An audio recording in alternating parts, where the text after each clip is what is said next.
Good morning बच्चों, welcome to my channel.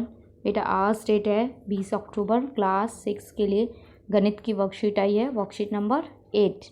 चलिए start करते हैं अपनी संख्याओं की जानकारी। तो बेटा हम यही चैप्टर करते आ रहे हैं, अपनी संख्याओं की जानकारी, जिसमें हमने लास्ट वर्कशीट में सन्निकटन के बारे में पढ़ा था कि सन्निकटन कैसे करते हैं, क्या होता है। ठीक है, आज हम सन्निकटन योग की समझ को देखेंगे। श्रीमती देवसेना 2,000 रुपये में अपने बच्चों के लिए कुछ उपहार खरीदने बाजार जाती हैं। दो उपहार जो उन्हें पसंद आए उनकी कीमत थी 1175 और 449 रुपये। क्या आप समझते हैं श्रीमती देवसेना के पास इन दो उपहारों को खरीदने के लिए पर्याप्त पैसा है? बेटा 2,000 रुपये वो लेके गई, दो गिफ्ट उन्हें पसंद आए, एक इतने का था एक इतने का था। तो अब आप देखिए, जो अमरेंद्र और कट्टपा है उन्होंने उसके लिए अनुमान लगाया। हाँ ठीक है, अनुमान लगाते हैं ना भाई, ये इतने का होगा ये इतने का होगा। तो अमरेंद्र ने जो लगाया अनुमान, जो पहला उसका 1175 रुपये का जो गिफ्ट था उसको उसने 1200 रुपये का लगाया। ठीक है, सन्निकटन करके, ठीक है, निकटतम कर दिया ना उसने कि 1200 रुपये के अराउंड में वो, और 449 को कितना कर दिया उसने, 400 रुपये, तो जोड़ के 1600 रुपये उपहार की अनुमानित लागत लगा दी। कटप्पा ने क्या किया, जो पहला था ना उसको 1000 के उसमें करके 1000 कर दिया और 449 को 0 कर दिया, तो 1000। अब आप बताइए कि किसका आकलन सही है।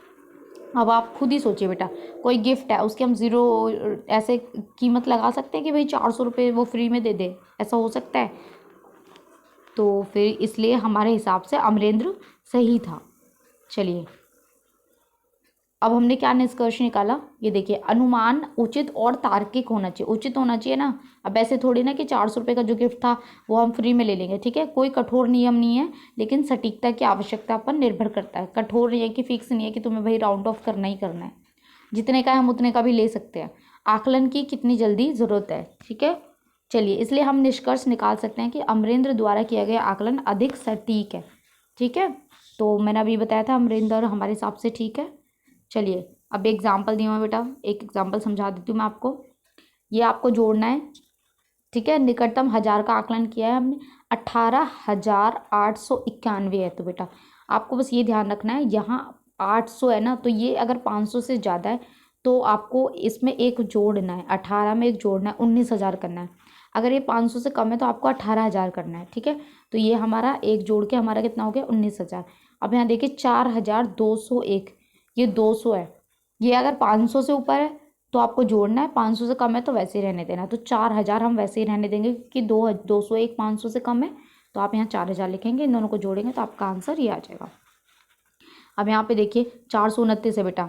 ठीक है, 429, तो 29 को देखो, ये अगर 50 से कम है तो वही नंबर रहेगा, 50 से ज़्यादा तो एक जोड़ देंगे। तो 50 से कम है ना, तो ये 4 है ना, 400, तो आप 400 ही लिखेंगे। अगर ये मान लीजिए ये होता आपका 57 होता, तो 50 से ज़्यादा हो गया, तो आप यहाँ पे एक जोड़ दे, 400 में 100 मतलब और जोड़ दे तो 500 हो जाता, तो यहाँ 500 लिखते।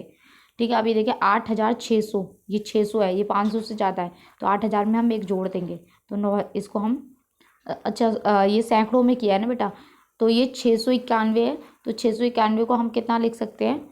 अब आप देखिए 91, देखिए ये कितने से ज़्यादा, 50 से ज़्यादा है, तो हम इसको 700 लिख सकते हैं। ठीक है, 8,700, तो अब इसको आप जोड़ेंगे तो ये आ जाएगा आपका 91,900।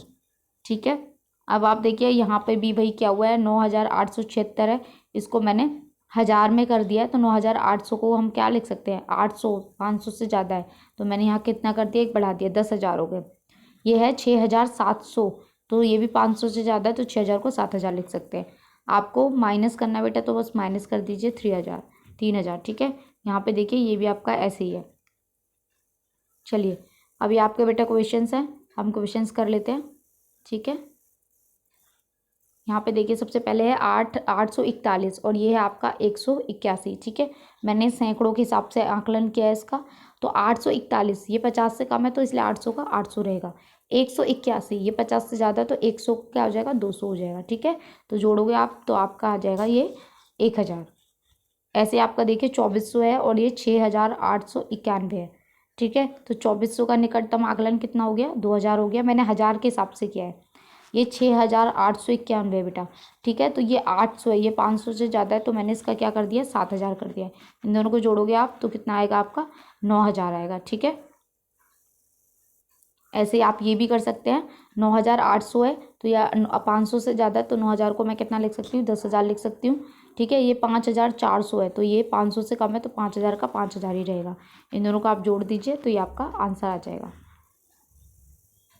ऐसे बेटे ये भी आप कर लेंगे आराम से। 8,299 को मैं 8,000 कर सकती हूँ, 5,000 को 5,000 ही रहने दूंगी। आप इसको माइनस करेंगे तो आपका 3,000 आंसर आएगा। ठीक है, ऐसे ही आपका सेकेंड पार्ट है 9,999। तो इसका ये सब मैंने हज़ार के हिसाब से कर रही हूँ। ठीक है, तो 9,000 का 10,000 हो जाएगा और ये 5,421 है तो ये 5,000 हो जाएगा इसका। ठीक है, तो ये आप माइनस करेंगे 5,000 आएगा। ऐसे इसमें है 2,551 का निकटतम आकलन क्या होगा। ये 500 से ऊपर है तो इसलिए मैंने 2,000 का कितना कर दिया, 3,000 कर दिया। और ये आपका 524 है बेटा, तो ये 24 देखो, ये 50 से कम है तो 500 का 500 रहने देंगे। अगर ये 50 से ज़्यादा होता तो हम कितना लिख देते इसको, 600 लिख देते। ठीक है, 50 और 500 आपको ये देखना है। पहला वाला नंबर छोड़ के जो आगे का नंबर है ना वो आपको देखना है। ठीक है, अगर ये इनसे ज़्यादा है तो आगे वाले नंबर को 1 बढ़ा दो, अगर ये इनसे कम है तो आगे वाले नंबर को ऐसे रहने दो। यहाँ देखिए 541, 500 से ज़्यादा है तो मैंने 2 की जगह क्या कर दिया, 3,000 कर दिया। ठीक है, यहाँ देखिए 24, ये 50 से कम है तो 500, तो 500 को 500 रहने दिया। अगर यहाँ पे होता आपका 74 तो आप 500 को क्या करते, 600। ठीक है, चलिए, अगर आपको सन्निकटन के बारे में और अच्छे से समझना है तो इससे पहले वाली जो वीडियो है वो भी आप ध्यान से दोबारा से देख सकते हैं। ठीक है, आई होप आपको अच्छे से समझ में आया हो। तो प्लीज़ चैनल को सब्सक्राइब कीजिए, लाइक कीजिए, कमेंट कीजिए और शेयर भी कीजिए। Thank you.